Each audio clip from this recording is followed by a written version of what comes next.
If you practice daily, success will follow you. With this, hello everyone, I am Yansh from Maths classes. Today I will tell you about evaporation, condensation and water cycle. So what is evaporation? The process in which water changes form into water vapor. Even its boiling point is also called evaporation. The wet cloth dry due to the evaporation. Some common salt is also recovered from the seawater by the process of evaporation. Now, let's discuss about some factors affecting the process of evaporation. Uh, Temperature. The rate of evaporation increases on increasing the surface area of temperature. Surface area of liquid. The rate of evaporation increases on increasing the surface area of liquid. Humidity. The amount of water present in air is represented as a term called humidity. Wind speed.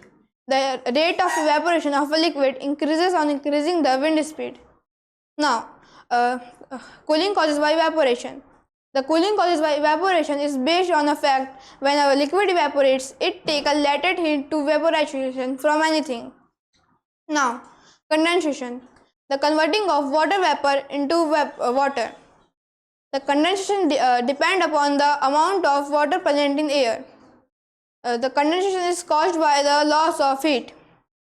It is influenced by the amount of air, volume of air, pressure and humidity present in air. Now, let's discuss about the water cycle. The process in which water changes form into water on above and below surface of the Earth's surface. The water cycle is also known as hydrological cycle. Now, let's discuss some stage to completing the water cycle.